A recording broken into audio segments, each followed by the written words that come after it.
My father's family name being Philip, and my Christian name, Philip, my infant tongue could make of both names nothing longer or more explicit than Pip. So I called myself Pip, and came to be called Pip.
Keep still, you little devil, or I'll cut your throat. No, sir, no.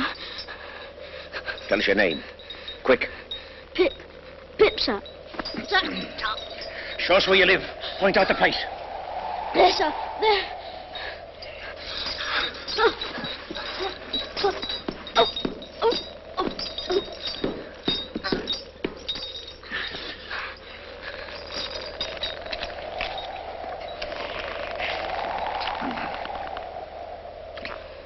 Now, where's your mother? There, sir. No, sir. There, sir. Also Georgiana. That's my mother. Ah. And is that your father along with your mother? Yes, sir. Him too. Late of this parish. Ah. Then who do you live with? Supposing you're kindly let to live, which I ain't made up my mind about yet. With my sister, sir. Mrs. Joe Gargery. Wife of Joe Gargery, the blacksmith. Blacksmith, eh? Now look at here. Do you know what a pile is? Yes, sir. Do you know what whittles is? Yes, sir. Food, sir. Then you get me a fire and you get me whittles, or I'll have your heart and liver out. If you'll kindly let me keep upright, sir, perhaps I shouldn't be sick and perhaps I could attend more.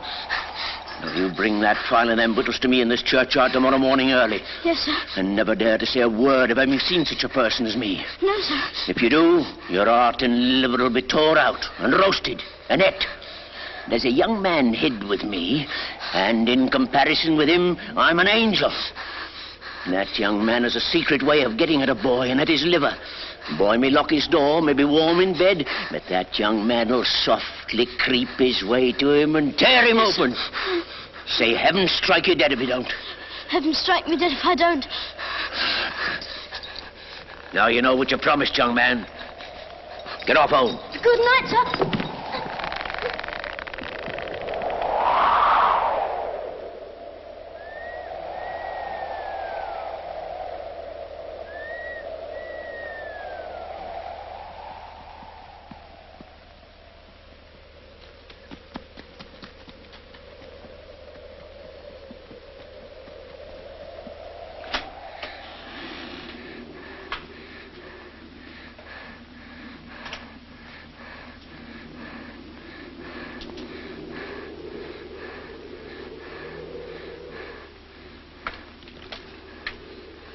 Hello, Joe. Mrs. Joe's been out a dozen times looking for you, Pip. She's out again now, making it a baker's dozen. She? And what's worse, she's got Tickler with her, Pip. She got up, she made a grab at Tickler, and she rampaged out, Pip. She rampaged out. She's a-coming. Get behind the door, old chap, and get the towel betwixt you. You young...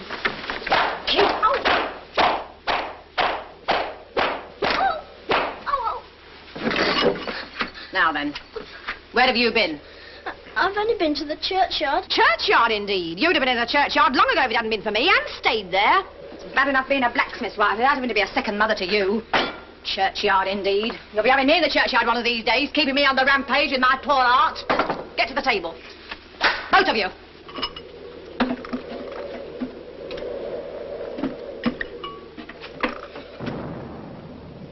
Listen. Was that great guns, Joe? Yes, there's another convict off. What does that mean? Oh, escaped. There was one escaped last night. They fired a warning of him. This must be a second one. Where does the firing come from? Drat the boy. Ask no questions. You'll be told no lies. Mrs. Joe, I should like to know, if you wouldn't much mind, where the firing comes from. Bless the boy, from the hulks, of course. Oh, hulks. And please, what's hulks? There you go. That's the way with this boy. Answer him one question and he'll ask you a dozen. Hulks are prison ships right across the marshes. I wonder who's put in prison ships and why they're put in there. People are put into prison ships because they murder and because they forge and rob and do all sorts of bad things. And they always start by asking too many questions. Now get on with your supper. Get off to bed.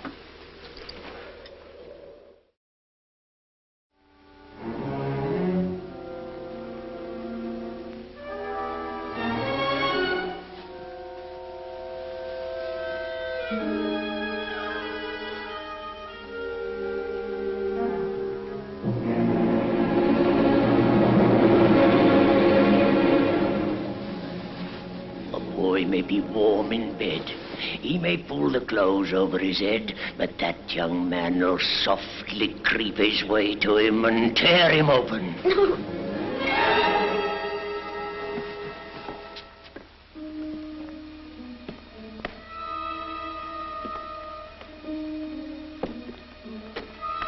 Wake up, Mrs. Joe. Wake up.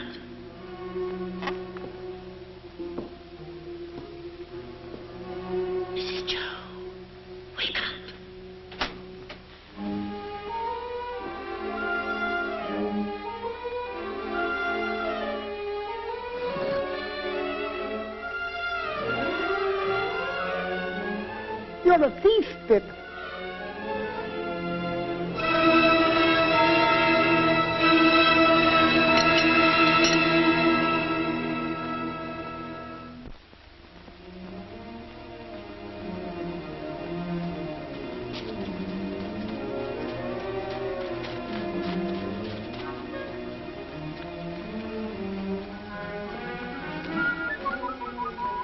You're a wicked thief, Pip.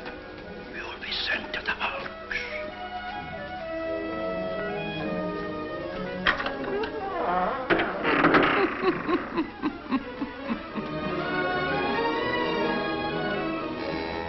A boy with somebody else's brandy, with somebody else's pile. Somebody else's pork pie.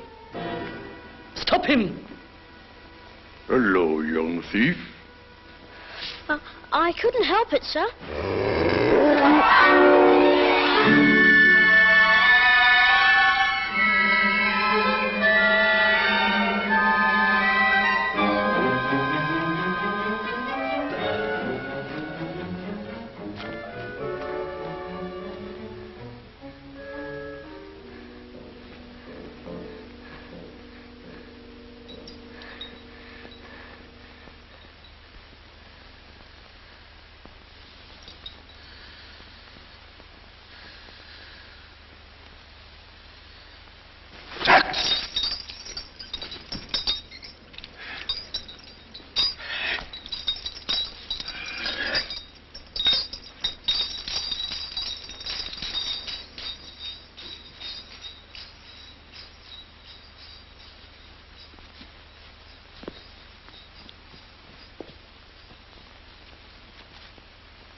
Sir?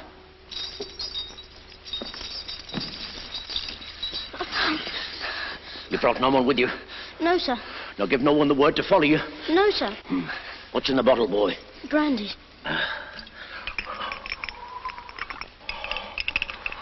I think you've got the ague, sir. Oh, I'm much of your opinion, boy.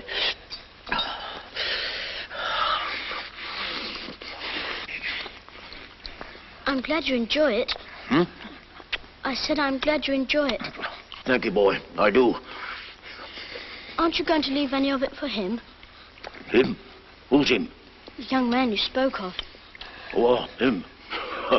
Oh, he don't want no food. He looked as if he did. Looked? When? Just now. Where? Over there. Did you notice anything about him? He had a big scar on his face. No, not here. Yes, there. Give us hold of that file, boy.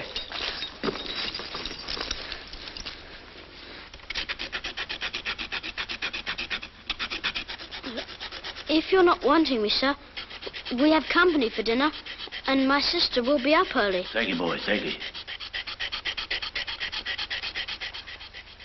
This boy ought to be truly grateful, ma'am, for the princely dinner you've set before him. Do you hear what Uncle Pumblechook says? Be grateful. Why is it the young are never grateful? Naturally vicious. Now, to finish with, I want you all to taste a delicious, delightful gift from Uncle Pumblechook. It's a pie. A savoury pork pie. A savoury pork pie? Let's have a cut of this pie, Mrs. Doe, and we'll try to do it justice. Clean plates, cold. I always say a bit of savoury pork pie will lay atop of anything you may care to mention and do no harm. What's the matter, boy? Nothing, sir. I should think not. Enjoying yourself with your elders and betters? Improving yourself with their conversation? Now then, son, where do you think you're off to? Oh, excuse me, ladies and gentlemen, but I'm on a chase in the name of the king. I want the blacksmith. And what might you want him for, pray? Mrs., speaking for myself, I should reply, for the honour and pleasure of his fine wife's acquaintance. Speaking for the king, I answer, a little job done. You see, blacksmith, we've had an accident with these, and as they're wanted for immediate service, will you throw your eye over them? Convicts, Sergeant? Aye, 2. Have you seen anything of them? Heavens preserve us, no. We haven't seen No. them. No. Well, we'll find them.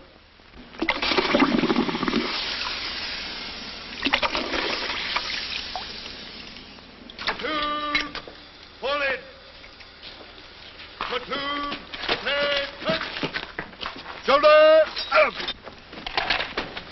Left, 10. Platoon, march.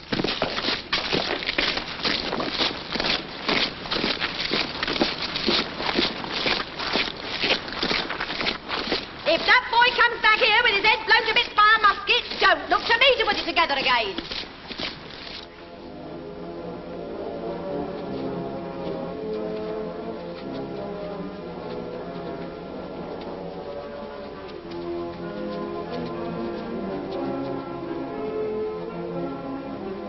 I hope we don't find them, Joe.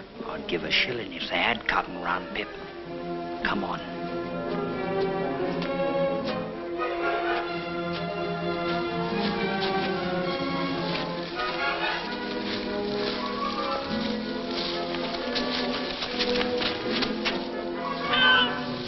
Convicts escaping!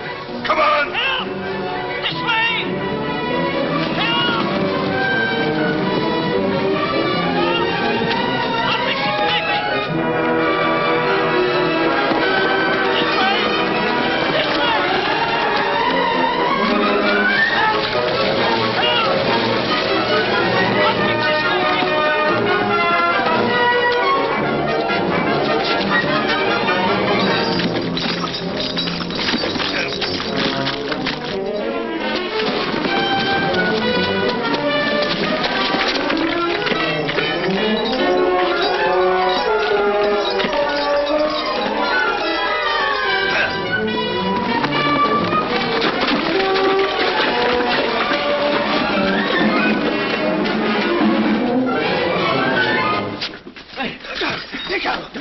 Don't forget, I took him.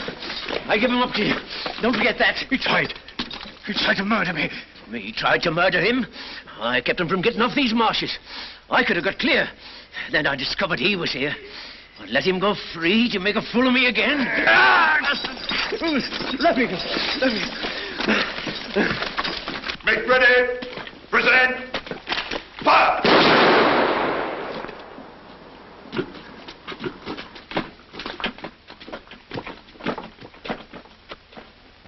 Hands.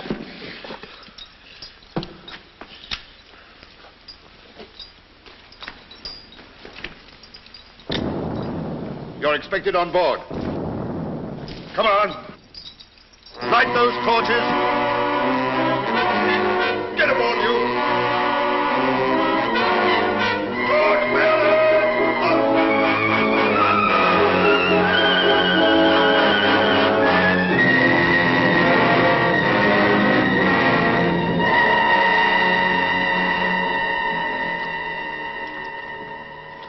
I wish to say something respecting this escape. It may prevent some persons laying under suspicion along me. What is it? I took some food from the blacksmith near the village, over yonder. It was a dram of liquor and a pie. You happen to have missed such an article as a pie, blacksmith? Well, my wife did the very moment you came in. Oh, so you're the blacksmith, are you? Then I'm sorry to say I've eat your pie. Oh, you're welcome to it as far as ever it were mine. We don't know what you've done, but we wouldn't have you starved to death for it, poor miserable fellow creature, would us, Pip? Give way, you. Cast off there.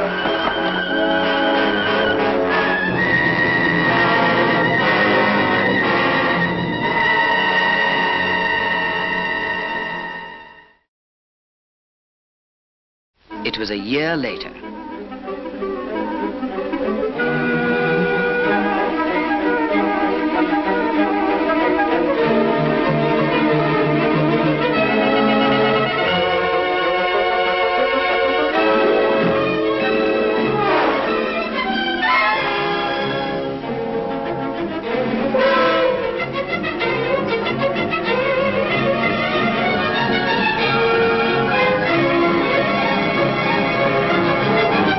Now, if that boy ain't grateful this day, he never will be. But it's only to be hoped he won't be pampered. Not by Miss Havisham, ma'am. She knows better. Do you know who Miss Havisham is? Yes. Who? She's the strange lady in the large house. But she's mad, ain't she? She may be mad, but she's rich enough to make the boy's fortune. She wants him to go and play there. And he'd better play there, or else I'll work him. Well, wonder how she comes to know our Pip. Oh, Laura mussy me. Here I stand talking to me on moon calves, and Uncle Pumblechook waiting, and that boy grimed with dirt from the crown of his head to the soles of his feet. Oh.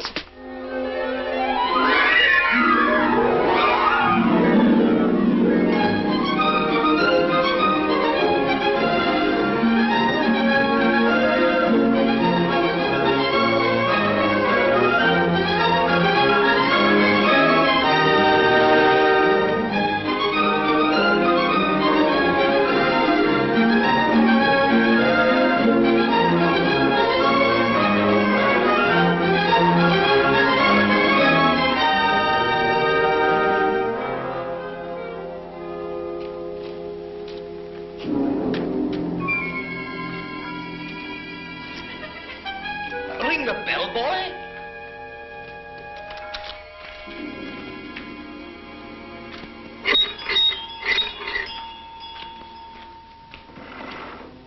What name? Pumblechook. Quite right. Can you read the time, boy? Yes, sir. 3:15. Punctual to the minute. Let it be a lesson to you.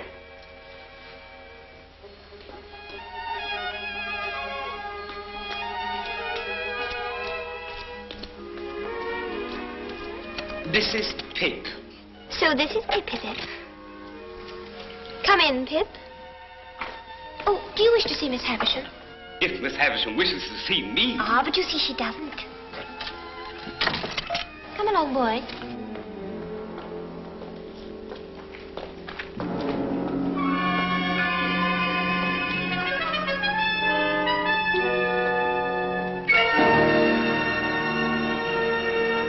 You're clock stopped, miss. It should say 3:15. Don't loiter, boy.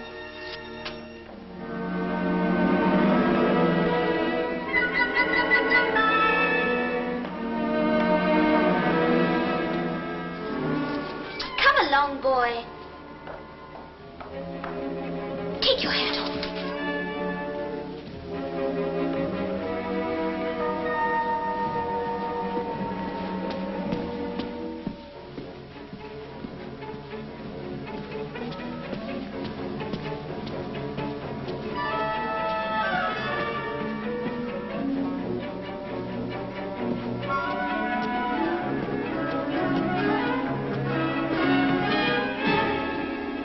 This door, boy. After you, miss. Don't be silly. I'm not going in.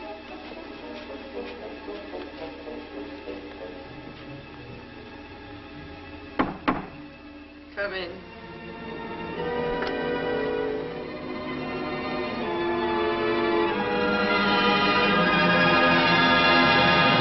Who is it?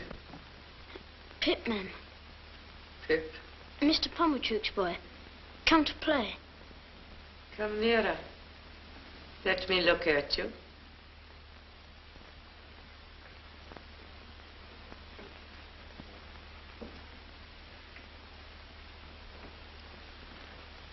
Come close.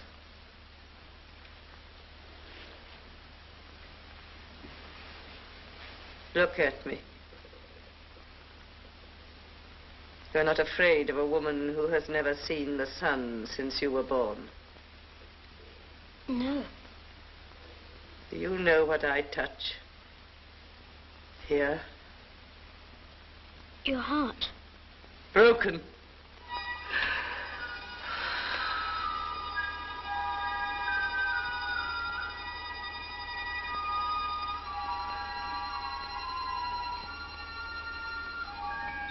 I sometimes have sick fancies.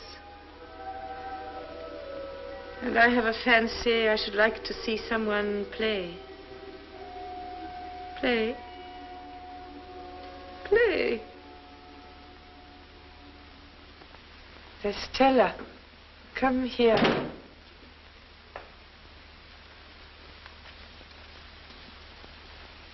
Your own, one day, my dear. And you will use it well. Let me see you play cards with this boy. With this boy? But he is a common labouring boy. And look at his boots. Well, you can break his heart. What do you play, boy? Only begging my neighbour, miss. Beggar him. 4 for these. 1 for a jack. He calls the knaves jacks, this boy. And what coarse hands he has. You stupid, clumsy, labouring boy.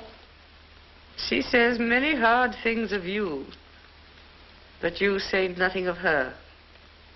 What do you think of her? I don't like to say. Tell me in my ear. I think she's very proud. Anything else? I think she's very pretty. Anything else? I think she's very insulting. Anything else? I think I should like to go home now.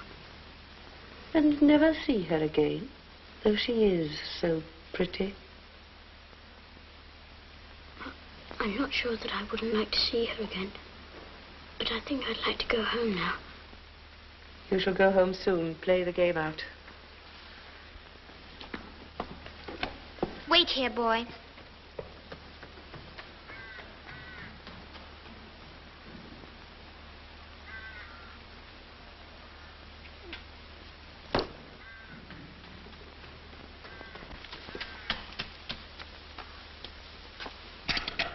Why don't you cry?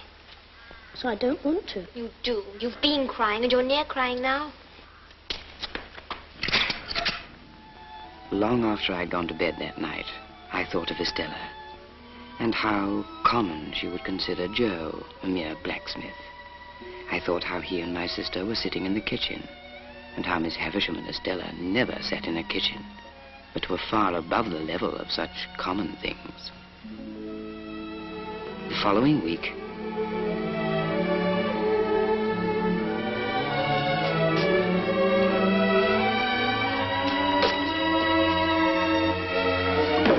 Would come this way today, boy.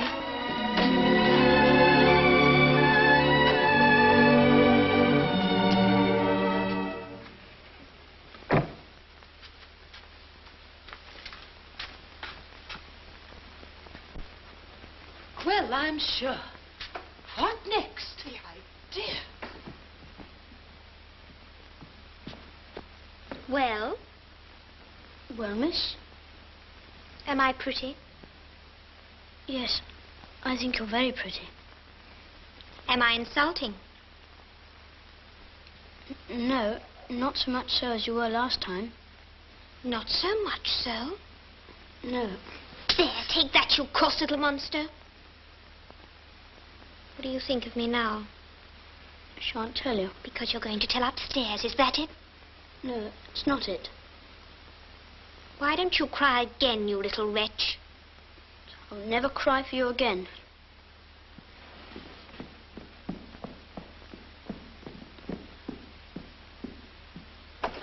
In there, boy.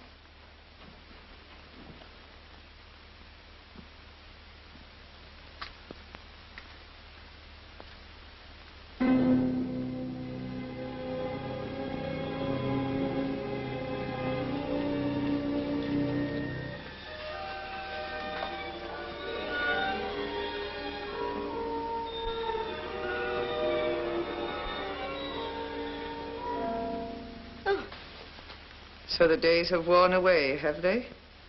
Yes, ma'am. Today's... There. I know nothing of days of the week, nothing of weeks of the year. Do you know what that is? There?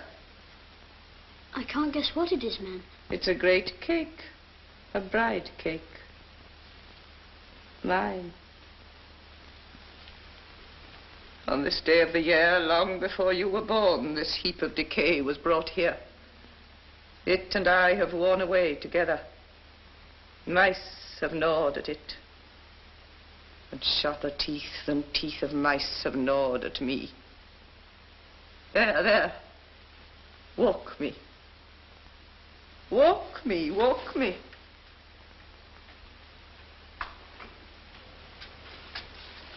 Dear Miss Havisham. Good morning. Good morning, Miss Havisham. How well you look. I do not look well, Sarah Pocket. I'm yellow skin and bone. Those Pip are my relations. The Pockets. They are very particularly interested in my health. So once a year, on my birthday, I summon them to visit me. There. Pip, my dear, run into the garden and play. Estella will tell you when to come back. Yes, ma'am.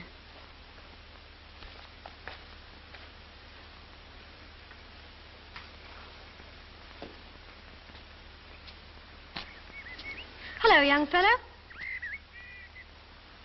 Hello. Who gave you leave to prowl about? Mrs. Stella. Come on, fight. Oh, stop a minute there. I ought to give you a reason for fighting, too.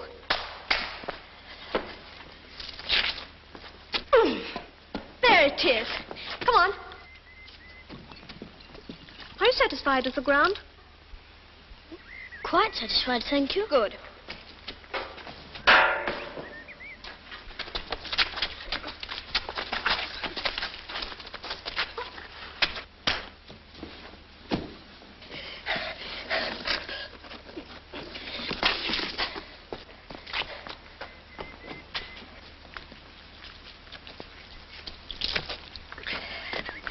Ready? Ready?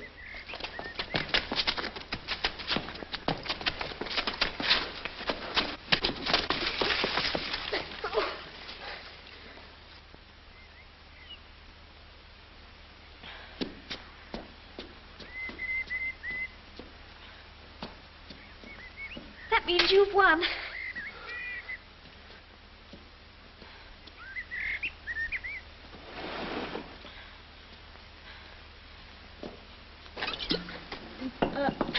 Can I help you? No, thank you. I'm quite all right. Good afternoon, then. Same to you. Boy! Boy!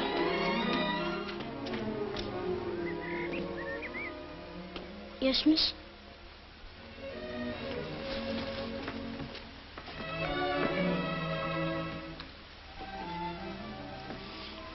You may kiss me if you like.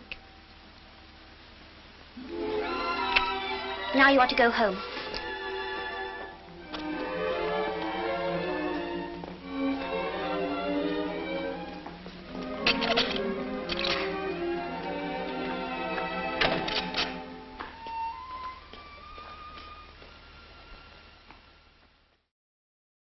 Three months later, my sister became ill and was laid to rest in the churchyard on the marshes.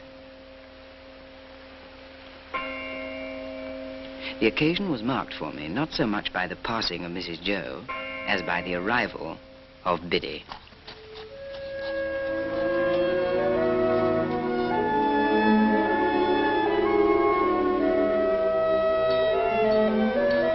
Very soon she became a trusted friend to both of us and a blessing to the household. Biddy, I want you to help me. Don't I help you, Pip?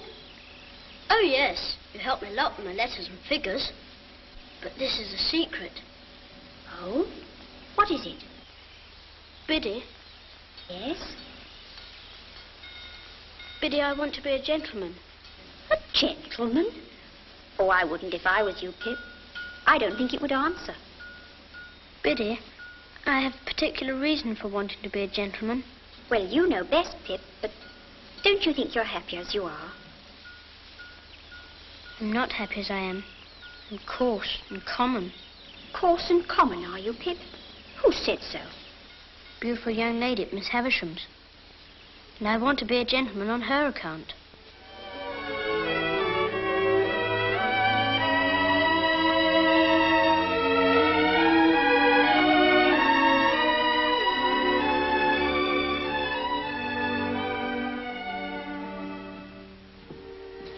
Whom have we here? A boy. Boy of the neighborhood, eh? Yes, sir. How do you come here? Miss Havisham sent for me, sir. Well, behave yourself. I have a pretty large experience of boys, and you're a bad lot of fellows. Now, mind you behave yourself. Yes, sir. Take this in there, boy. Yes, miss. From this moment, I entered upon the regular occupation of pushing Miss Havisham in her chair. As we began to be more used to one another, Miss Havisham talked more to me and asked me such questions as what I'd learnt and what I was going to be. Estella was always there and always let me in and out, but never told me I might kiss her again.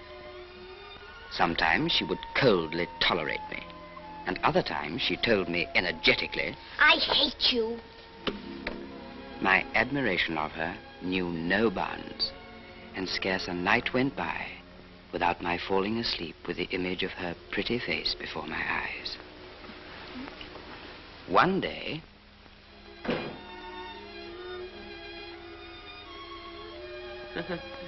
Does she grow prettier and prettier, Pip? Yes, Miss Havisham. There, there. That's all till next time. Miss Havisham, I can't come next time. This is sad news, Pip. Why not? Tomorrow's my birthday, and I'm 14. Oh, and you start your apprenticeship with a blacksmith, do you not? Yes, Miss Havisham. Why so glum, Pip? Are you not excited by your new venture? I used to think I would be, but I'm not now. Pip, here are some golden sovereigns. A gift from me. Thank you, Miss Havisham. Do with them what you please. You've earned them well. Thank you. Come and see me on your next birthday. Yes, Miss Havisham. Estella, show him out. Goodbye, Miss Havisham.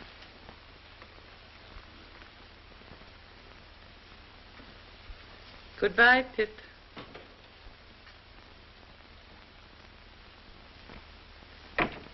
You'd better say goodbye to me, because I'm going away too. Going away? Yes. I'm going to France to be educated for a lady. Be educated for a lady? Yes. Well, aren't you sorry I'm going? Yes, Estella. I'm very sorry. I wish I knew when you were coming back. But I wish...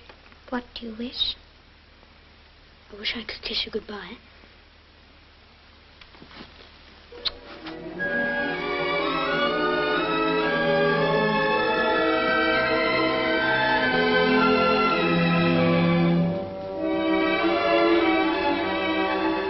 My boyhood had ended, and my life as a blacksmith began.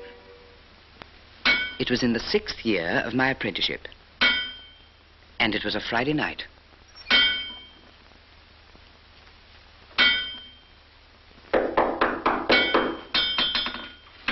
Are you the blacksmith by name Joseph or Joe Gargery? Yes, sir. Have you an apprentice commonly known as Pip? Is he here? I'm Pip, sir. Ah. So you are Pip? Yes, sir. My name is Jaggers. I'm a lawyer in London. I wish to have a private conference with you two. We'd better go into the house. Now, Joseph Gargery. I am the bearer of an offer to relieve you of this young fellow, your apprentice. You would not object to cancel his apprenticeship for his own good, at his own request? You would want nothing for so doing? Heaven forbid I should want anything for not standing in Pip's way. Very well, then. I come now to this young fellow. And my communication to him is that he has great expectations. I am instructed to communicate to him that he will come into a handsome property. Further, that it is the desire of the present possessor of that property that he shall be immediately removed from his present sphere of life and from this place and be brought up as befits a young gentleman of great expectations.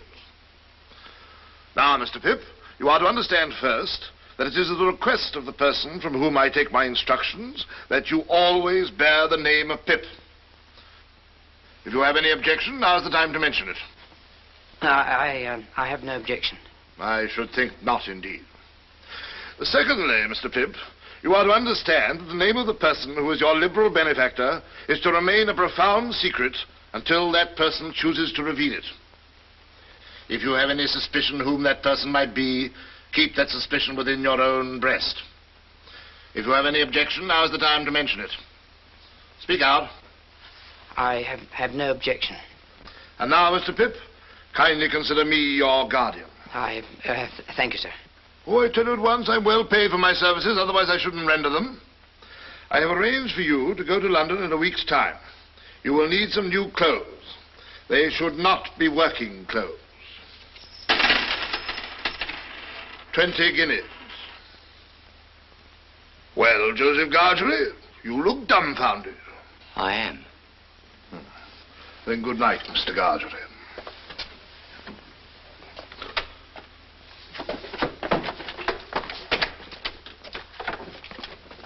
Good night, Pip. Good night, sir.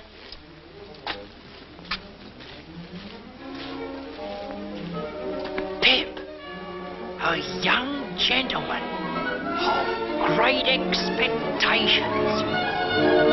Biddy! Biddy!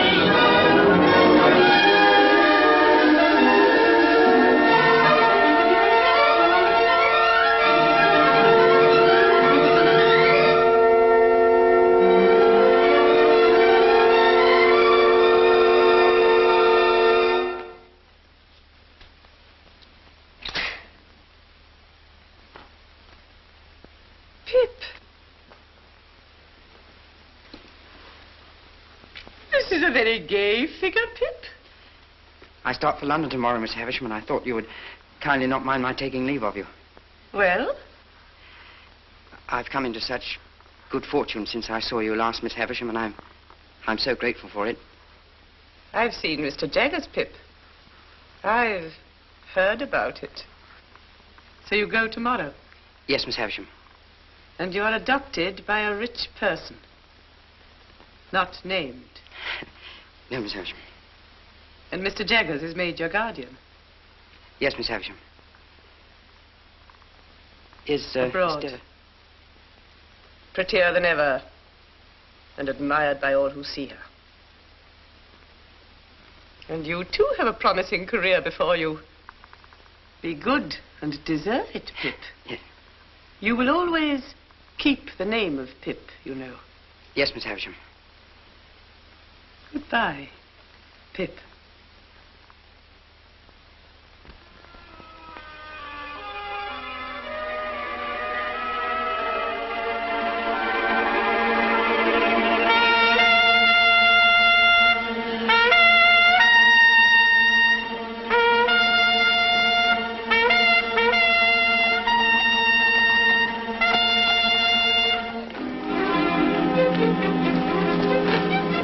Well, bye, Joe. God bless you, dear old Pip. God bless you. Bye, Biddy. Bye, Pip.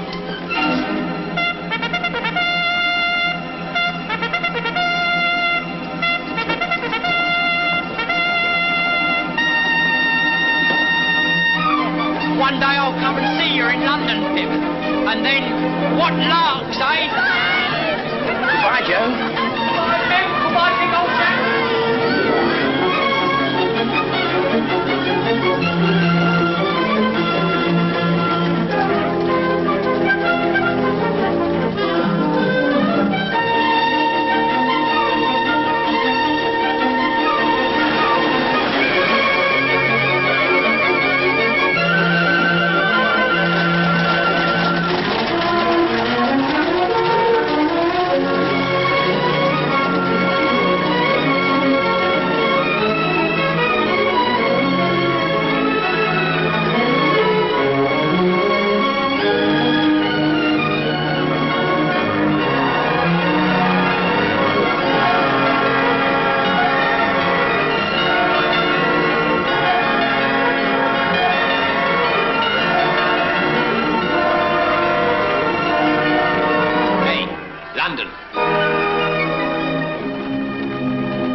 Excuse me, please. Is Mr. Jaggers at home? He is not. He's in court at present.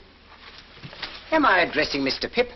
Yes, I'm Mr. Pip. Mr. Jaggers left word, would you wait in his room? Come this way, please. He couldn't say how long he might be, but it stands to reason his time being valuable, he won't be longer than he can help. Go and wait outside, Mike. All right. Hope I'm not interrupting. Oh, certainly not. Oi! Your first time in London, Mr. Pip? Yes, sir. I was new here once. Rum to think of it now. Whose likeness is that? That? Oh, this is our most famous client. Got us a world of credit. This chap murdered his master. Didn't plan it badly. Is it like him? Like him? It is him, you know. This cast was made in Newgate, directly after he was taken down.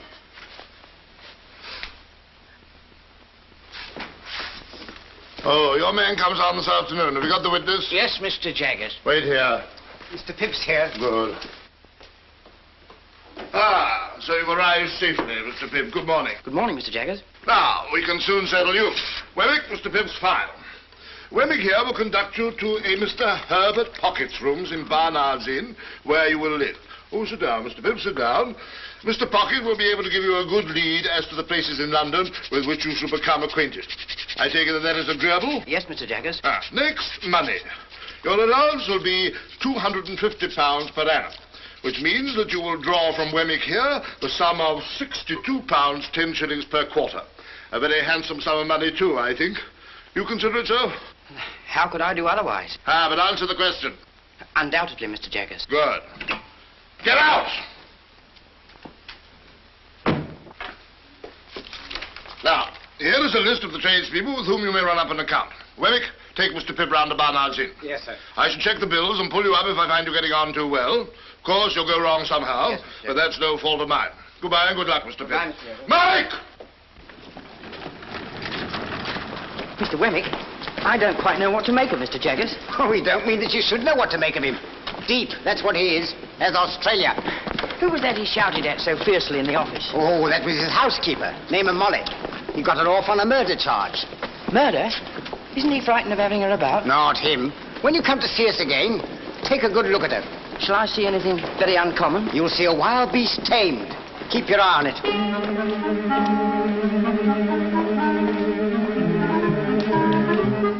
Here we are. Mr. Pocket's on the first floor. You don't want me anymore? No, thank you, Mr. Wemmick. As I keep the cash, we shall most likely meet pretty often. Oh, well, very glad I'm sure to make your acquaintance. Good day. Good day, sir.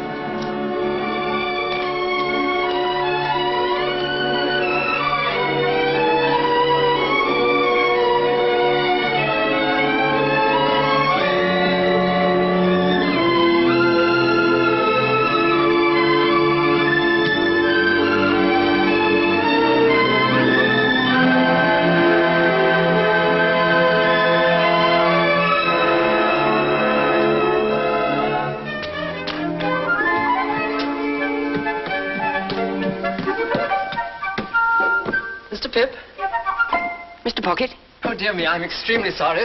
But the fact is, I've been out on your account, for I thought, coming from the country, you might like a little fruit. And I went to Covent Garden Market to get it good. Well, thank you. It's very nice of you. Can I take the parcels? It sticks, you know. Pray come in. Now, this is the sitting room. Rather musty, but Barnard's is musty. I'm afraid I'm rather bare here. Now, that's my little bedroom. And this is your room. Come in. Oh, it's very nice. The furniture's specially hired for the occasion. Oh, I hope that... Dear me, I beg your pardon. You're holding the fruit all this time. I feel quite ashamed. You'll be very quiet here, and we shall be alone together. But I dare say we shan't fight. Fight? Fight? I knew I'd seen you somewhere before. You're the pale young gentleman from Miss Havisham's. Bless me, and you are the prowling boy. The idea of it's being you. Well, the idea of it's being you. I hope you've forgiven me for having knocked you about so. Oh, of course. You hadn't come into your good fortune at that time, had you? No. I was rather on the lookout for a good fortune then. Indeed? If Miss Havisham had taken a liking to me, I suppose I should have been provided for. Perhaps even I should have been engaged to Estella. But I didn't care much for it. She's a tartar. Who? Miss Havisham? I don't say no to that, but I meant Estella. You know she was adopted and brought up by Miss Havisham to wreak revenge on all the male sex. Wreak revenge on all the male sex? What revenge? Heavens, Mr. Pip, I thought you knew. No. Dear me, it's quite a story and should be saved till dinner time. Shall I take your stick? Oh, thank you. And your hat. Oh.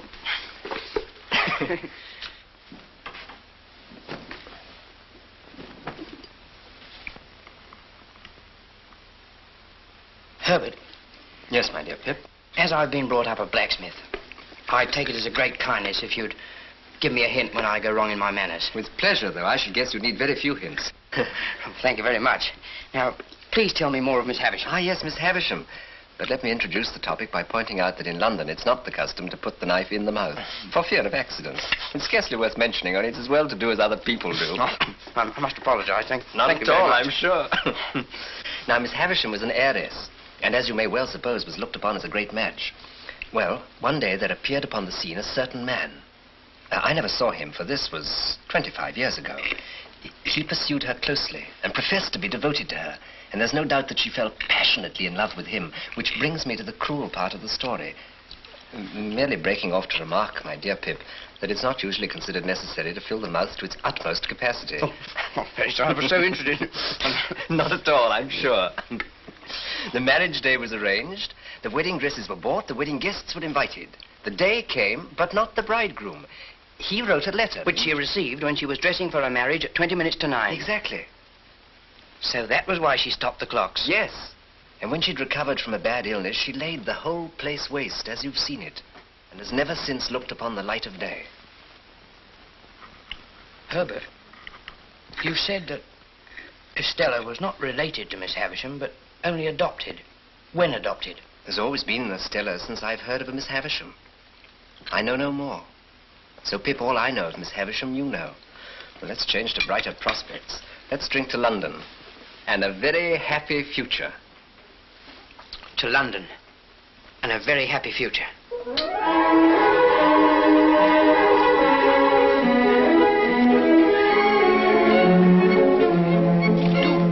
3, 4. Now, all together, Mr. Pip. That's right. That's better. Much better. Enjoy yourself.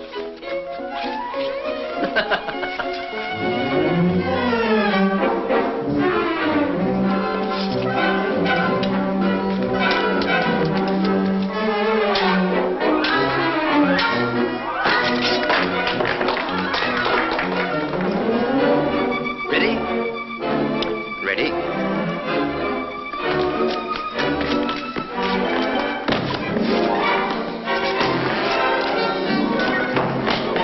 Forgive me, Herbert. Carry on, Pip, carry on. And so, if I could buy some new furniture and perhaps one or two other little things, I think I could be quite at home at Barnard's Inn. Do it. I knew you'd get on. How much do you want? £20? Webbick!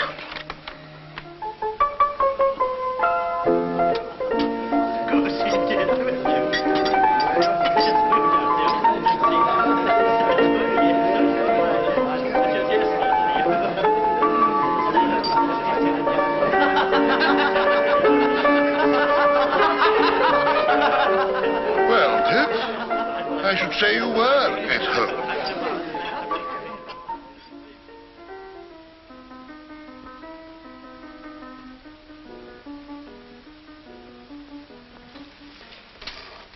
Herbert, Yes, we've done very badly. very badly. Thank heaven for my birthday.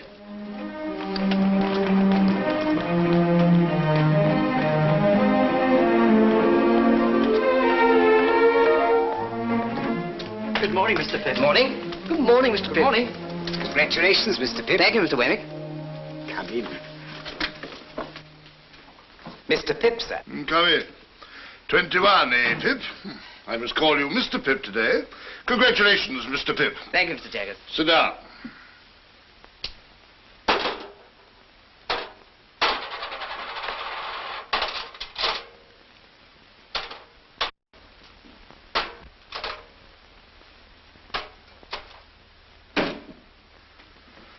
Now, my young friend, I'm going to have a word with you. If you please, sir. What do you suppose you are living at the rate of? At the rate of, Mr. Jaggers? The rate of. I'm afraid I'm unable to answer. I thought so. Now, I've asked you a question, my friend. Have you anything to ask me? Oh, well, of course it would be a great relief to ask you several questions, Mr. Jaggers, if it were not forbidden. Ask one. Is my benefactor to be made known to me today? No. Ask another. Well, I was just wondering if I had anything to receive. I thought we should come to that. Wemmick! Mr. Pip, you have been spending pretty freely of late, and you're in debt, of course. I'm afraid I must say yes, sir. You know you must say yes, don't you? Yes, sir. Wemmick, hand Mr. Pip that piece of paper. Now, unfold it and tell me what it is.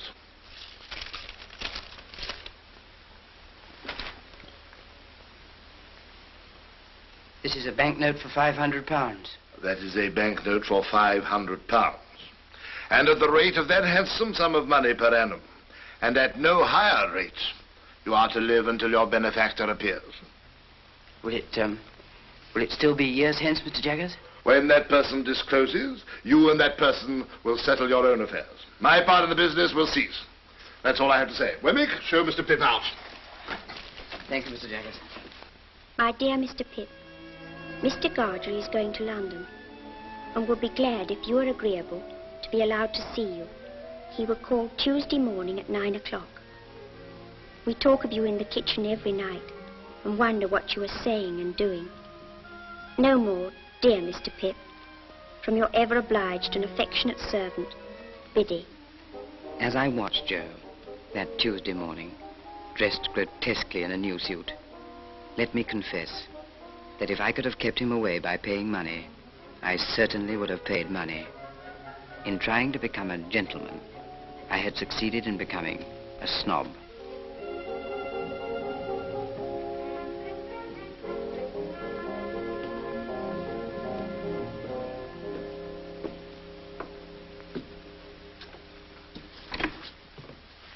Joe.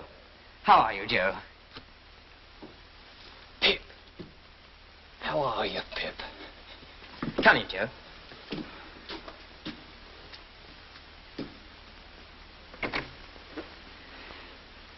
Well, Joe, I am glad to see you. Pip, dear old chap, you've growed and you've swelled, and you gentlefolk has to be sure you're an honour to your king and country. And you, Joe, look wonderfully well. Give me your hat.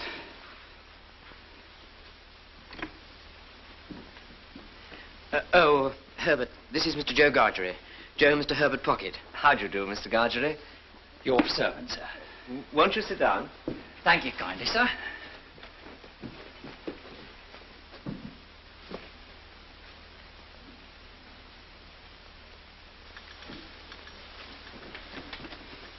Will you take tea or coffee, Mr. Gargery? Oh, thank you kindly, sir. I'll take whichever is most agreeable to yourself. What do you say to coffee? Thank you kindly, sir. Since you are so good as to make choice of coffee, I'll not run contrary to your opinions. But don't you find that rather heating? Say tea, then.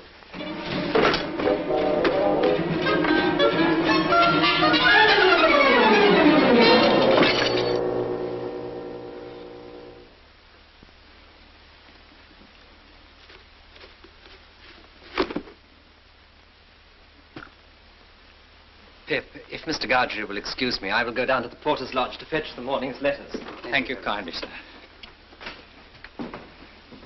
Us two being now alone, sir. Joe, how can you call me sir? Us two being now alone, Pip, I will mention what have led to me having the present honour. Miss Havisham have recently sent for me. Miss Havisham, Joe? Would you tell Mr. Pip, she said, that I wish to see him at once, for I have something most particular to disclose to him. I see. Well, I have now concluded, sir, and Pip, I wish you ever well and ever prospering to a greater and greater height. But you're not going now, Joe. Yes, I am. Well, you'll be coming back to dinner. Oh, no, Pip, old chap. You and me is not two figures to be together in London. I'm wrong in these clothes, Pip. I'm wrong out of the forge and out of the kitchen off the marshes. But, Joe... You won't find half so much fault with me if you think of me as Joe the blacksmith. And so, God bless you, dear old Pip, old chap. God bless you.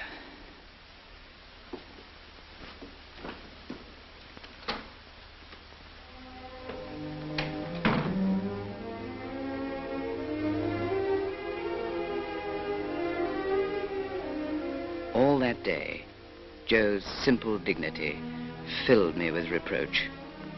And next morning I began the journey to our town, knowing that I should sleep that night at the forge. But as the miles went by, I became less convinced of this, and invented reasons and excuses for not doing so. Joe, Pip's here. Oh, we didn't expect you, Pip. Pip, your bed's not ready. We thought for certain you'd be staying in the town. You must stay in the town. Gentlemen, always stay at the Blue Boar. Blue Boar, Rochester! All other swindlers upon earth are nothing to the self-swindlers, and with such pretenses did I cheat myself. Surely a curious thing. Come in, Pip. How do you do? How do you do, Miss Havisham? You kiss my hand as if I were a queen. Well? I thought that you were so kind as to wish to see me, Miss Havisham. Well?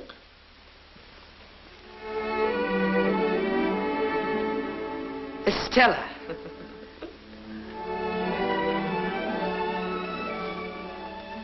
Well, Pip? Stella, this is an unexpected pleasure. I didn't think to find you here. You two must have a lot to say to each other. Go out into the garden, both of you, and walk and talk together. I must have been a strange little creature to hide and watch you fight that day. But I did, and I enjoyed it very much. You rewarded me very much. Did I? Don't you remember?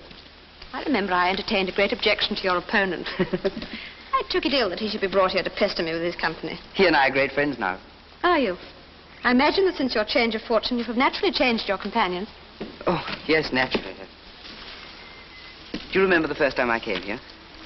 The time you made me cry? Did I? I don't remember. Not remember you made me cry? You meant nothing to me. Why should I remember? You must know, Pip, I have no heart. Perhaps that's why I have no memory. No one looking at you could believe that. Oh, I have a heart to be stabbed at or shot at, but you know what I mean. There's no sympathy there, no softness, no sentiment. If we're to be thrown much together, you had better believe that at once. I can't believe it, Estella. Very well. It's said at any rate. But remember how I've been brought up, and don't expect too much of me. Come, Pip. You shall not shed tears for my cruelty today. We'll go just once more round the garden and then go in. Miss Havisham will be expecting you at your old post. Is she beautiful? Graceful, well-grown? Do you admire her, Pip? Everyone must who sees her, Miss Havisham. She is going to London soon, and you shall meet her there. I shall be the happiest man in London, Miss Havisham. Love her. If she favors you, love her.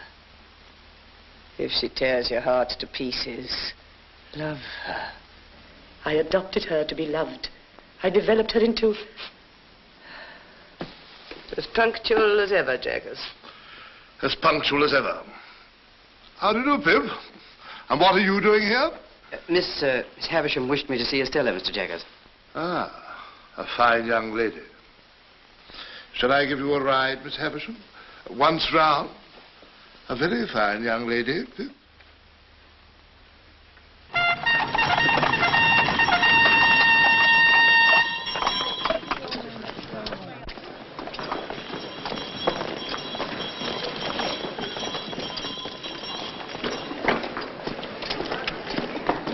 Estella. Pip. How nice to see you, Estella. My lesson from Miss Havisham is this. There are two Richmonds, one in Surrey and one in Yorkshire. Mine is the Surrey Richmond. The distance is 10 miles. I am to have a carriage, and you're to take me there. Here is my purse. No, no. No, you must take it. We are not free to follow our own devices, you and I. The carriage is ordered for half an hour from now, and tea is ordered to while away that half hour. Does that please milady? The tea will please her greatly. Why are you going to Richmond, Estella? I'm going to live, at a great expense, with a lady there who has the power, or says she has, of taking me about and introducing me and showing people to me and showing me to people. You'll have a gay time and be much admired. You must look forward to that, Estella. It's part of Miss Havisham's plan for me, Pip.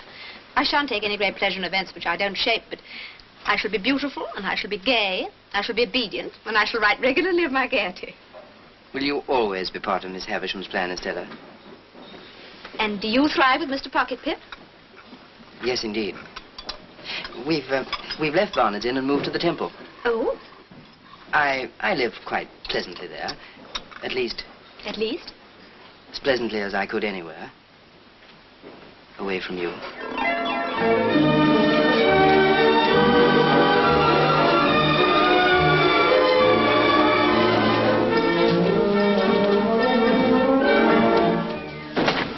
All through that summer, I saw a great deal of Estella, and I was very happy. Until I realized, somewhat uncomfortably, that she had many admirers. It was not until the winter that fate threw her in the way of Bentley Drummle.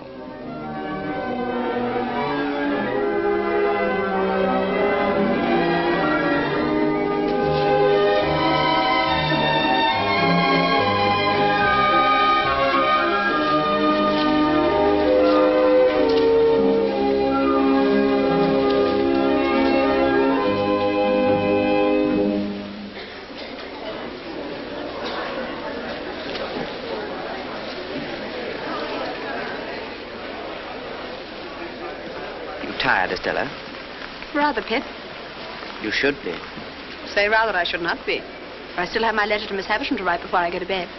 Recounting tonight's triumph? Surely a very poor one, Estella. I don't know what you mean. I didn't know there'd been any. My lords, ladies, and gentlemen, This is our dance, Estella. pray take your places for the next dance.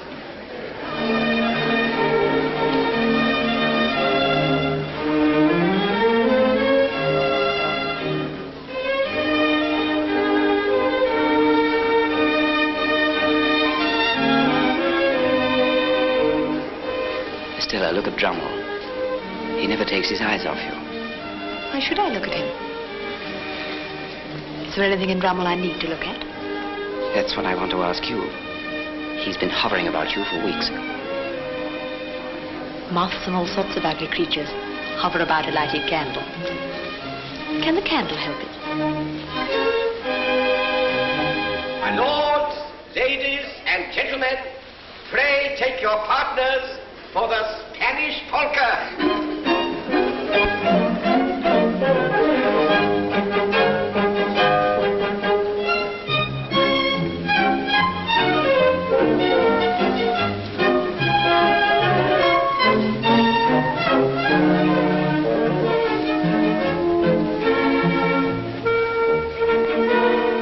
Everybody dislikes him, you must know that. There's nothing to recommend him but money and a ridiculous roll of addle-headed ancestors. It makes me wretched to see you encourage him. Does it?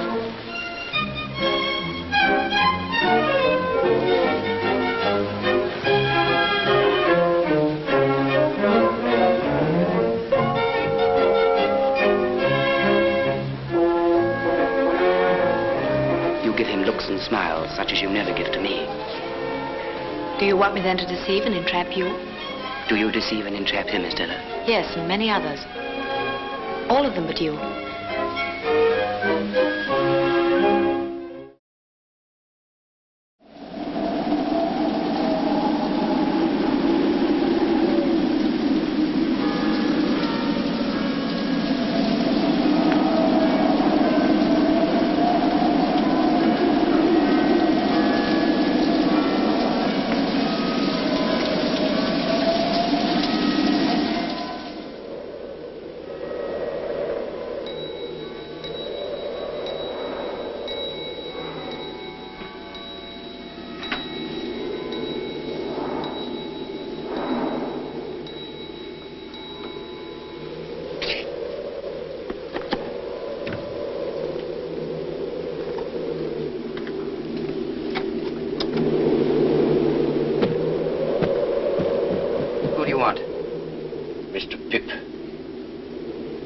I'm Mr. Pip. What's your business? My business? Ah, yes, I'll explain my business by your leave. Do you wish to come in? Yes, I wish to come in, master.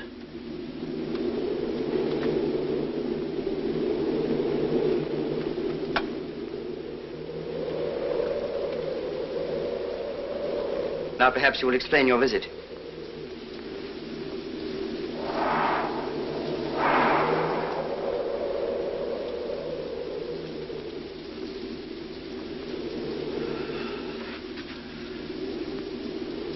It's disappointing to a man after having looked forward so distant and come so far. Oh, but you're not to blame for that.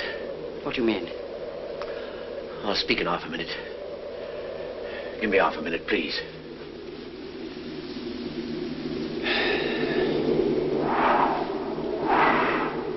There's no one nigh, is there? Why do you ask that question?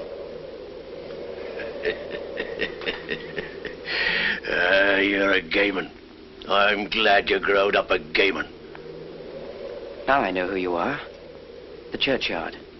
The churchyard on the marshes. You're the convict I gave the food to.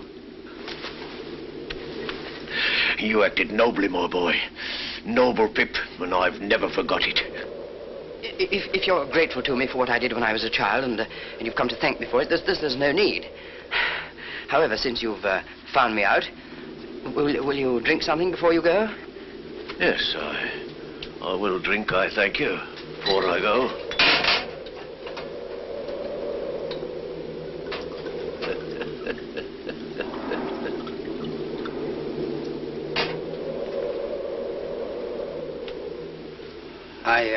I hope you won't think that I spoke harshly to you just now. I had no intention of doing it, and I'm very sorry for it if I did. I wish you well and happy.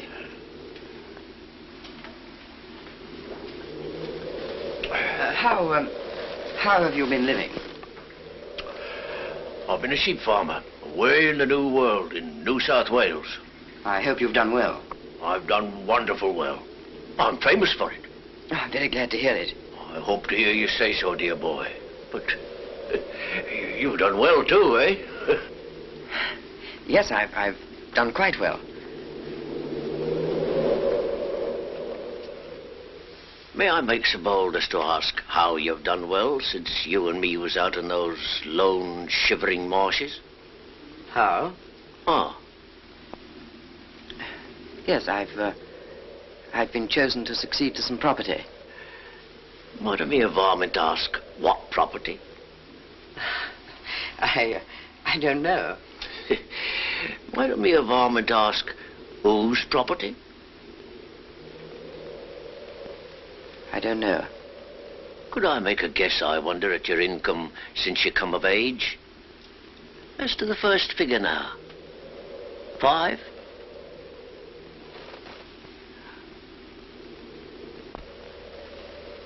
Concerning a guardian. There ought to be a guardian or such like when you were a minor. Some lawyer, maybe. As to the first letter of that lawyer's name now. Would it be J? As the employer of that lawyer whose name began with J and might be Jaggers. I wrote from Portsmouth to a person in London for particulars of your address. That person's name? Why, Wemmick.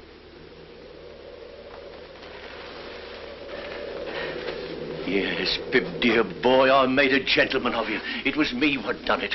I swore that time that as sure as I earned a guinea, that guinea would go to you. And that there hunted dog what you kept life in got his head so high that he made a gentleman. And Pip, you're him. Why, I'm your second father, Pip, and you're my son. And how good looking you've growed. Ah, there's a pair of bright eyes somewhere, eh? Isn't there a pair of bright eyes what you love the thoughts of? They shall be yourn, dear boy, if money can buy 'em. But didn't you never think it might be me? No, never. Well, you see, it was me. And single-handed. Never a soul in it but me own self and Mr. Jaggers. Was there no one else? No, who else should there be? Well, where are you going to put me, dear boy? Put? Oh, to sleep. Who's that? Don't be alarmed. It's Mr. Pocket, who shares these rooms with me. Phew! What a night. Hello. Herbert, something very strange has happened. This is a visitor of mine. Take it in your right hand. Say, strike me dead on the spot if I split in any way, whatever. Strike me dead on the spot if I split in any way whatever. Kiss it. Do as he says, Herbert. Now, you're an oath.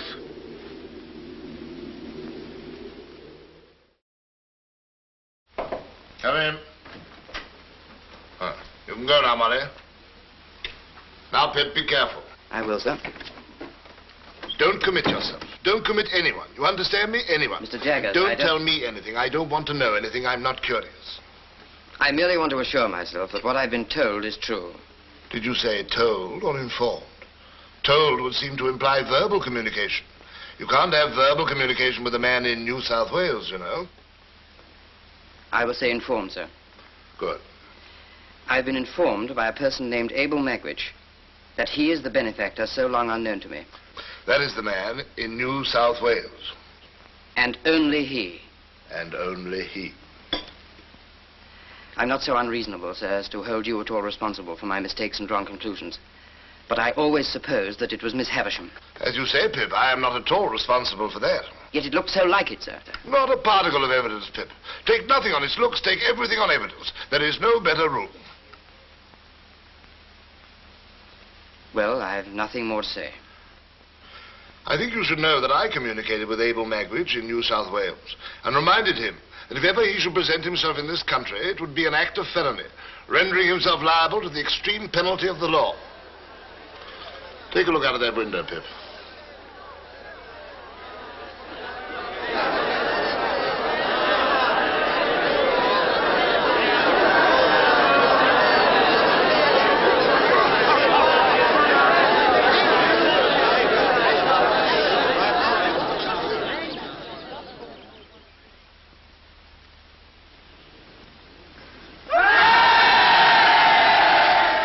That sort of thing happens every day.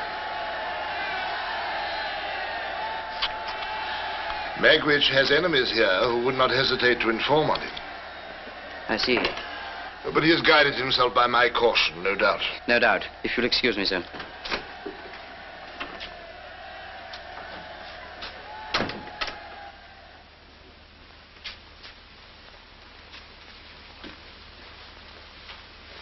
There's no other alternative. He must be got out of the country, and I shall have to go with him. Why must you go with him? He's risked everything on my account. I can do no less than stand by him now. What will you say to Estella? I'm at a loss to know what to say to her. She'd never understand about him. But I must see her before I go.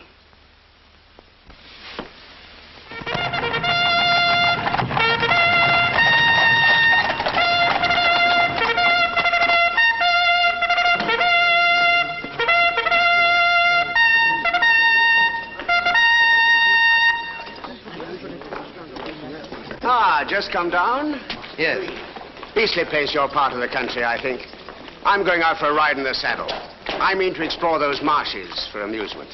Out of the way villages there, they tell me. Curious little public houses and smithies and that. Mr. Drommel, I didn't seek this conversation. I don't find it a very agreeable one. I'm sure you don't. But don't lose your temper. Haven't you lost enough without that? What do you mean? Look here, you, sir. The lady is joining me later. So take her horse round to her house in an hour's time. Very good, sir. And don't forget to tell the waiter I don't dine, because I'm going to dine with a lady. Aye, aye.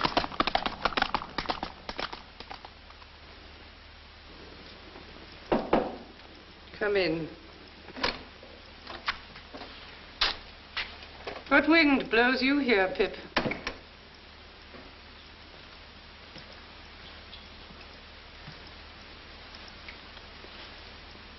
I went to Richmond yesterday to speak to Estella, Miss Havisham. And finding that some wind had blown her here, I followed.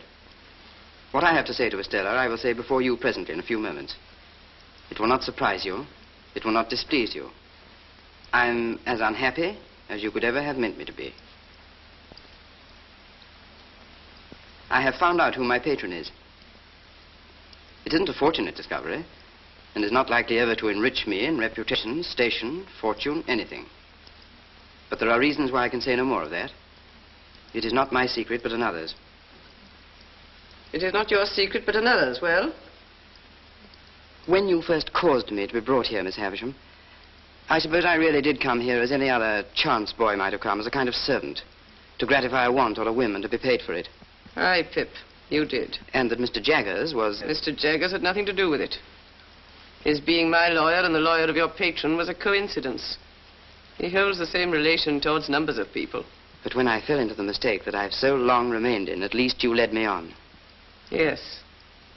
I let you go on. Was that kind? Who am I? For heaven's sake, that I should be kind. Well, well, well, what else? Estella, I should have said this sooner, but for my long mistake, which led me to believe that Miss Havisham meant us for one another. And I felt that I couldn't tell you of my real feelings while you were not free to choose for yourself. But now I have to go away. And I must say it before I go. I love you, Estella. I've loved you ever since I first saw you in this house. Pip, I tried to warn you not to love me. But you wouldn't be warned, for you thought I didn't mean it. Isn't it true that Bentley Drummel is in town here and pursuing you? Quite true. that you encourage him and ride out with him, and that he dines with you this very day. Quite true. How can you fling yourself at such a man? Should I rather fling myself at you, Pip, who would sense at once that I bring nothing to you? But you cannot love him, Estella. What have I always told you? Do you still think, in spite of it, that I don't mean what I say? Estella, you would never marry him. Why not tell you the truth? I am going to be married to him.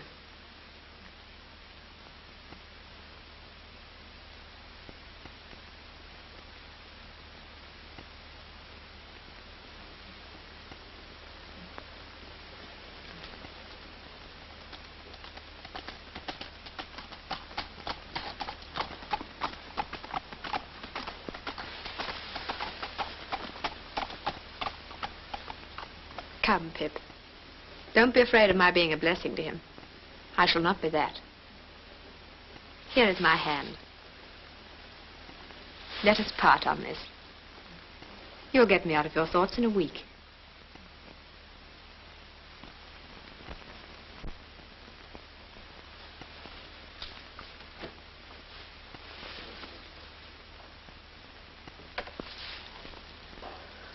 What have I done?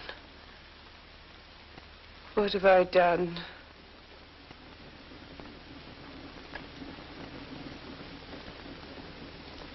If you mean what have you done to me, Miss Havisham, let me answer. Estella has been part of my existence ever since I first came here, the rough, common boy whose heart she wounded even then. She has been the embodiment of every graceful fancy that my mind has ever known. To the last hour of my life, she cannot choose but remain part of my character. Part of the little good in me, part of the evil. But you may dismiss me from your mind and conscience. But Estella is a different case. And if you can ever undo any scrap of what you've done amiss, in keeping part of her right nature away from her, it will be better to do that than to bemoan the past through 100 years.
Late that evening, I left the room with the long table for the last time and started on my way back to London.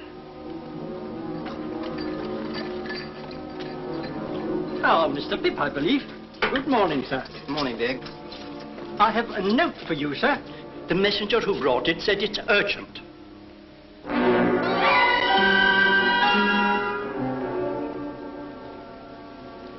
Get me a cab off the stand, Dick. Yes, sir. Morning, Whitney. What's the trouble? So you got my note, then? Yes, I came straight here. Why, what have you done to your hands? Oh, it's nothing. I got them burned, Mr. Wemmick. I'm very anxious. Everything's taken care of, Mr. Pip. But pray come in. You don't object to an aged parent, I hope? Oh, no, no. I should be delighted. This is Mr. Pip, aged P, and I wish you could hear his name. Give him a nod, Mr. Pip. That's what he likes. You made acquaintance with my son at his office, I expect. Yes. Nod away at him, if you please, like winking. Yes. Yes. I hear that my son is a wonderful hand at his business, sir. Yes. You're as proud of me as Punch, ain't you, aged P? There's a nod for you. There's another one for you. Yes. Now, Mr. Pip and I have business to discuss. Oh, yeah. Come and sit down. I want to offer an apology, for he isn't capable of many pleasures. Just tip him a nod now and then when he looks off his paper, and he'll be as happy as a king. Pleasure, Mr. Wellington. I'm sure that you'll appreciate that I'm most anxious to know what's happened. Of course. Now, I heard by chance yesterday morning that an old enemy of a certain convict, whose name we needn't mention, yes, had got wind of his being in England.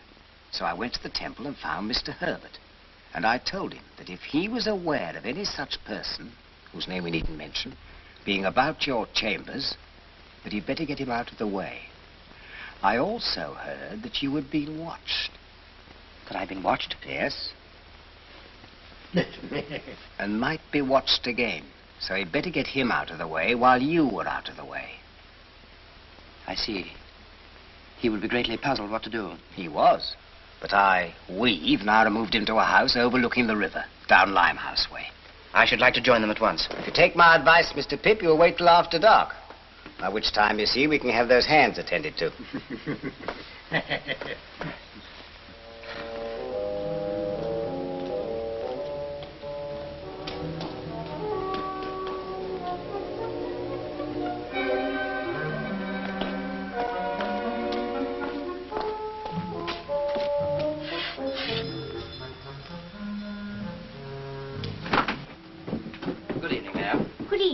Thank you, Mrs. Wimple, and you can send up our supper, if you will. Very good, sir. How is it? All's well.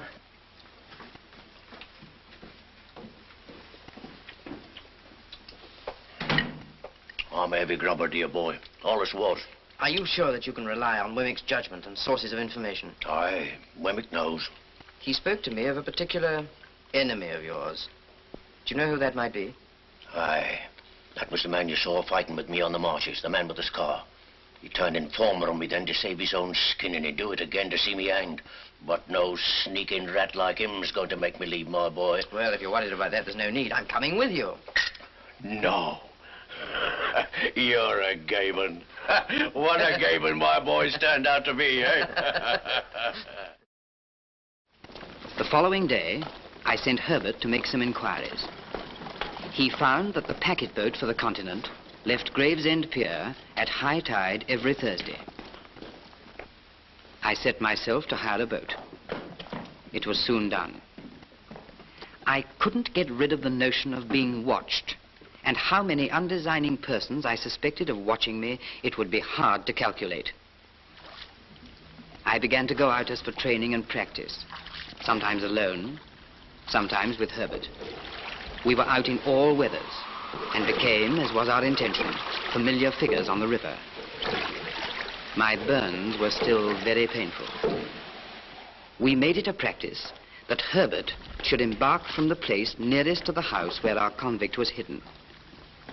As the hours of the tide changed, we took to going further downriver. There, on the marshes, we found a lone public house, where we decided to stay on the night of our escape. And from a nearby buoy, we timed the passing of the packet boat.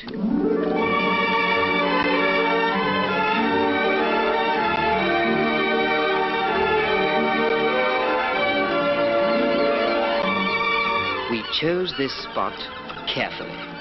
It was just above the point where the steamer picked up the river pilot. The river pilot. Our river pilot. One day, Herbert bought 2 steamship tickets, and our plans were set.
Boat ahoy!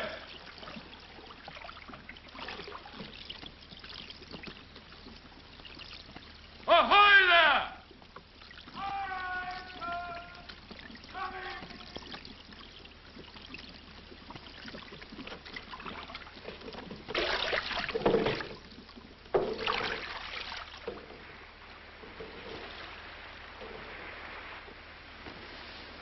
Tell me something.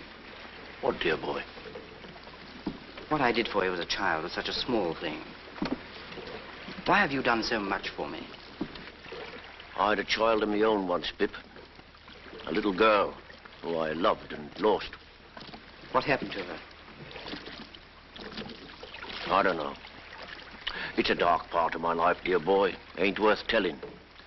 But when on those lone, shivering marshes, a boy was kind to a half-starved convict, that boy took the place of the child he had lost.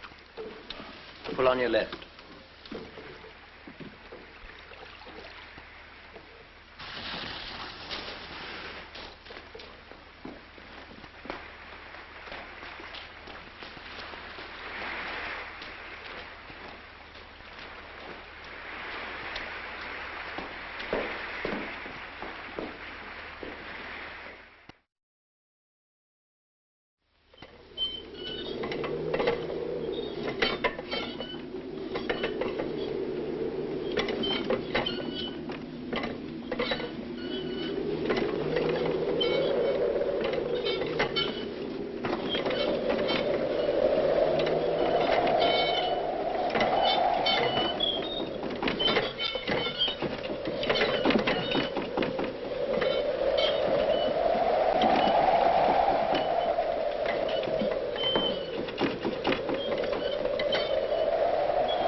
Here she comes.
You have an escaped convict there. That's the man in the stern. I call upon him to surrender and you to assist.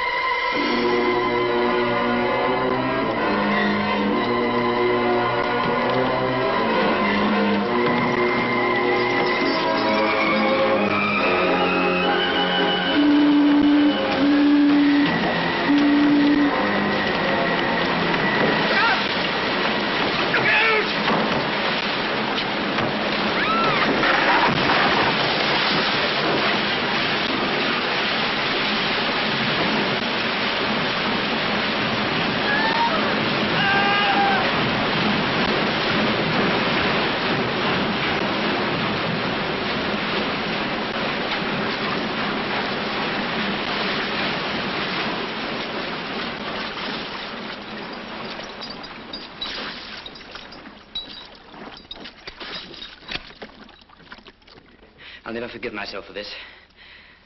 I'm all right, dear boy. I'm content to have seen my boy and to take my chance. Jaggers will help us. He'll get you off all right. Prisoners at the bar. It is now my duty to pronounce the sentence demanded by the law.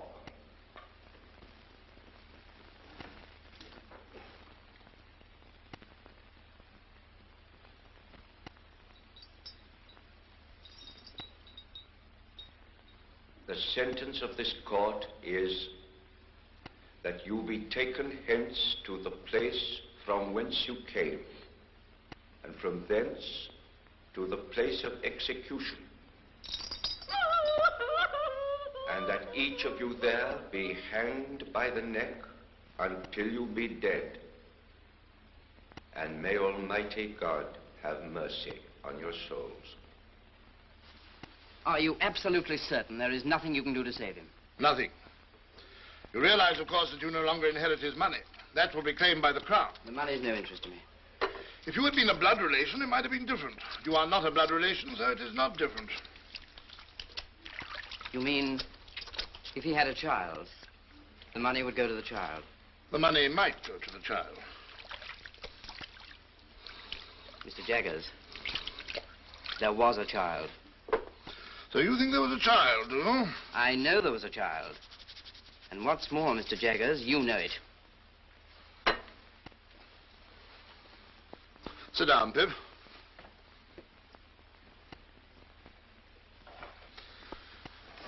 I'm going to put a case to you, Pip, but I admit nothing.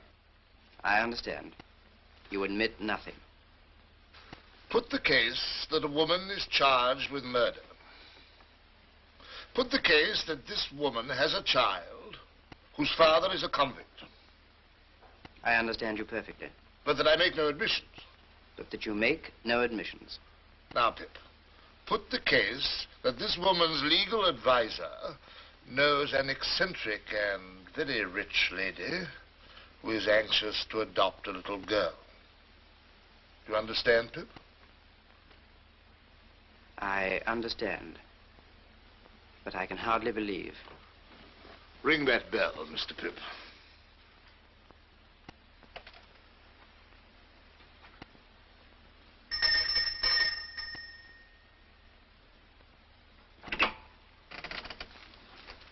Yes, sir?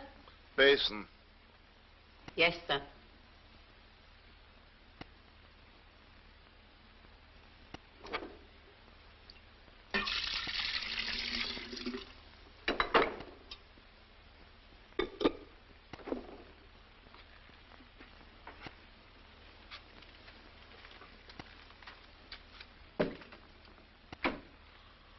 Well, Pip?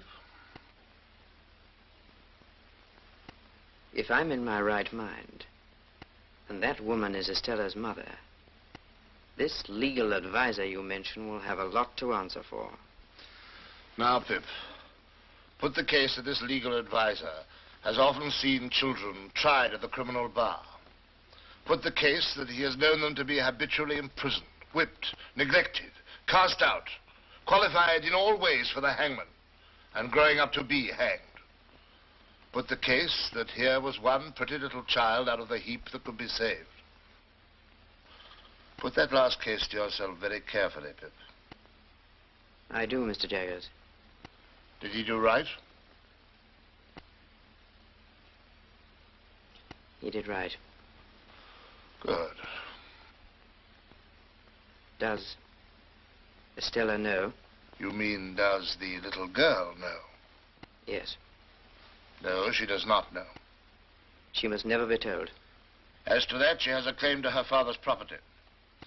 The legal advisor must use his own judgment. Her father's condition is considerably worse. He has been moved to the prison infirmary.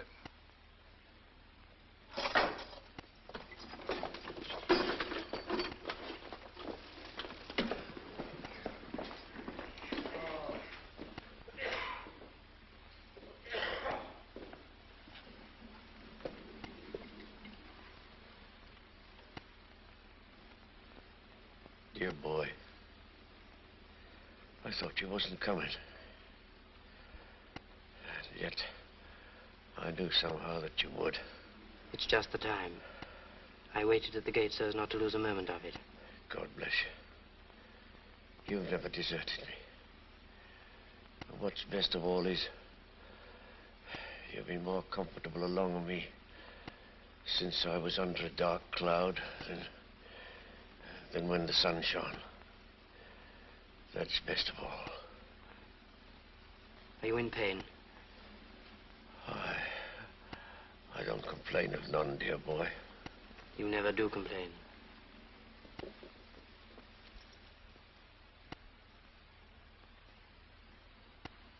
You better stay.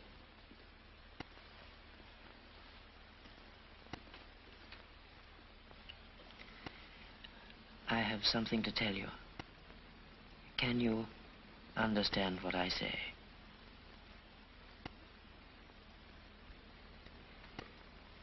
You had a child once, whom you loved and lost.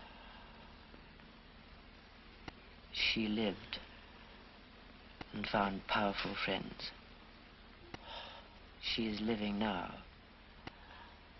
She is a lady and very beautiful. And I love her.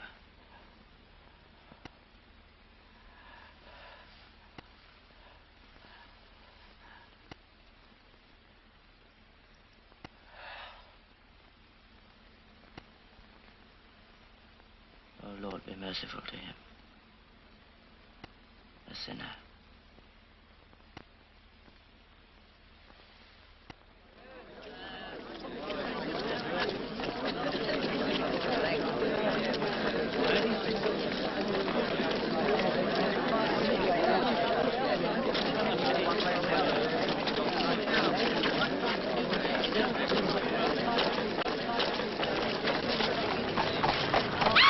Get out of the way, you fool!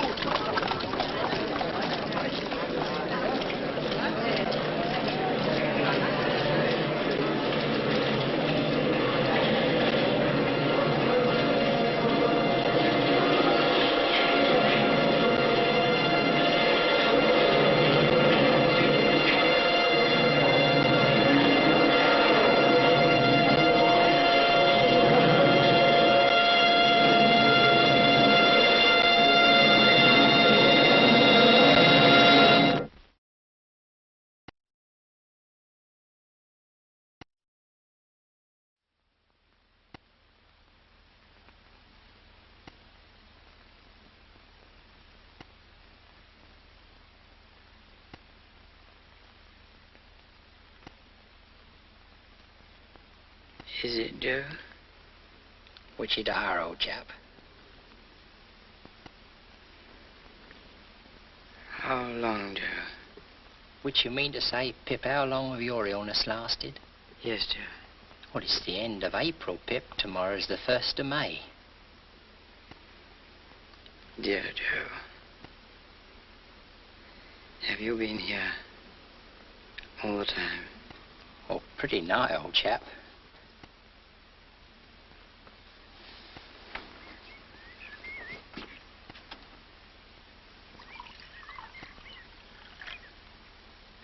Joe, where am I? You're home. I brought you home, dear old Pip, old chap. Oh, Joe, you break my heart. Please don't be so good to me. Now, looky here, old chap. Ever the best of friends. You'll soon be well enough to go out again. And then, oh, what larks!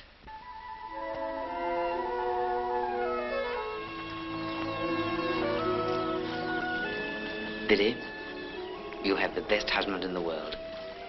And Joe, you've the best wife in the world. Which I know, Pip, old chap, which I know. You'll be very happy. Which are our intention, Pip, old chap. And you'll have children. Which also are our intention, Pip, old chap. One day, Pip, you'll marry too.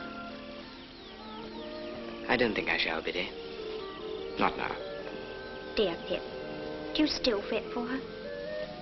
I think of her. But that poor dream today has all gone by. All gone by. I knew as I said these words that I secretly intended to visit the old house that evening.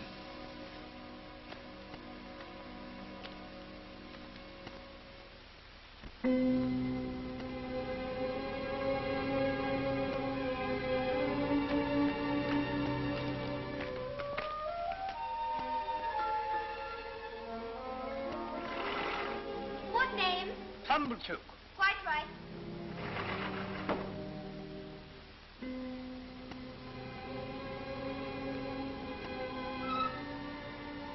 Come in, Pip.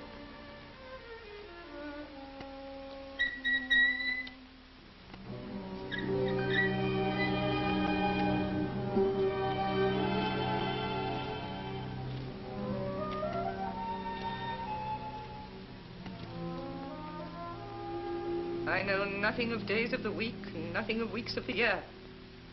Don't loiter, boy.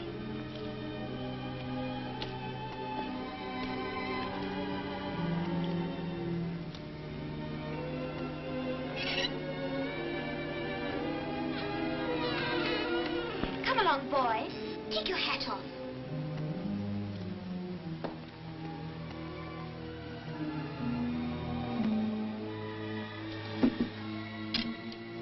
Whom have we here? A boy. A boy of the neighborhood, eh? But he is a common laboring boy. You can break his heart. This door, boy.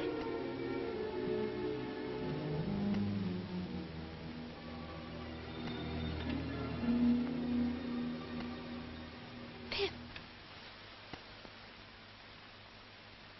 Stella.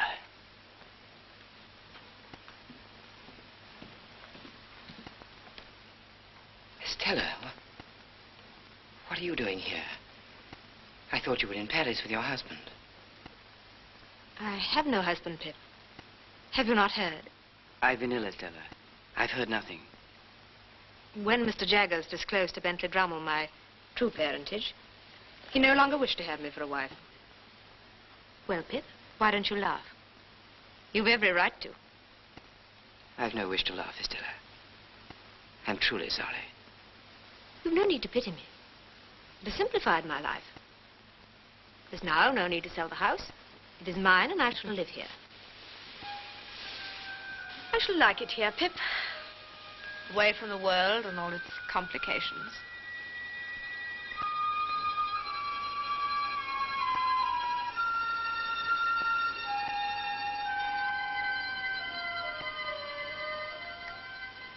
Stella, how long have you been here? I don't know. Stella, you must leave this house. It's a dead house. Nothing can live here. Leave it to Stella, I beg of you. What do you mean? This is the house where I grew up. It's part of me. It's my home. It's Miss Havisham's home. But she's gone, Estella. Gone from this house, from you, from both of us. She is not gone. She is still here with me in this house. In this very room. Then I defy her. I have come back, Miss Havisham. I have come back to let in the sunlight.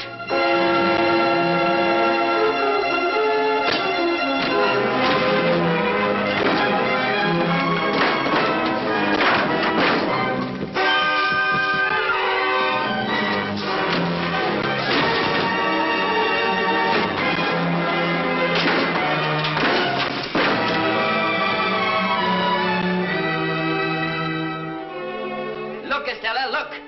Nothing but dust and decay.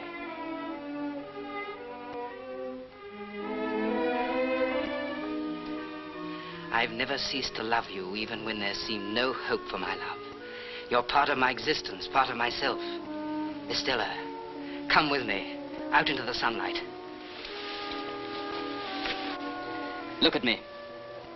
Pip, I'm afraid. Look at me.